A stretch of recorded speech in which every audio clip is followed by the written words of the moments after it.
சட்டப்பேரவை தேர்தல் வாக்குப்பதிவு குறித்து தமிழக தேர்தல் அலுவலர் ட்விட்டர் தளத்தில் இடம்பெற்றிருந்த சுவாரஸ்யமான தகவல்களை தற்போது காணலாம். தமிழக தேர்தலில் மாற்றுத்திறனாளிகள் நலன் கருதி மொத்தம் 13,000 சக்கர நாற்காலிகள் பயன்படுத்தப்பட்டதாக தேர்தல் ஆணையம் தெரிவித்திருக்கிறது. இந்தியாவில் இதற்கு முன் நடைபெற்ற தேர்தல்களில் பயன்படுத்தப்பட்ட சக்கர நாற்காலிகளின் எண்ணிக்கையை விட இது அதிகம் என அதன் ட்விட்டர் தளத்தில் கூறப்பட்டிருக்கிறது. பார்வையற்ற மாற்றுத்திறனாளிகள் வாக்களிக்க ஏதுவாக பிரெய்லி முறையிலான வாக்குப்பதிவு இயந்திரம் சென்னை தியாகராய நகர் வாக்குச்சாவடி ஒன்றில் வைக்கப்பட்டிருந்தது.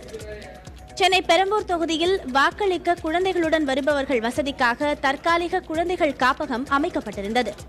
இதில் குழந்தைகள் விளையாடுவதற்காக விளையாட்டு சாதனங்களும் வைக்கப்பட்டிருந்தன. கோவை மாவட்டம் பள்ளப்பாளையத்தில் இன்று காலை திருமணம் முடிந்தவுடன் மணமாலையுடன் மணப்பெண் வாக்களித்தார். இதேபோல் கடலூர் மாவட்டம் பத்திரக்கோட்டையிலும் இன்று திருமணம் முடிந்த கையோடு மணமக்கள் வாக்களித்தனர்.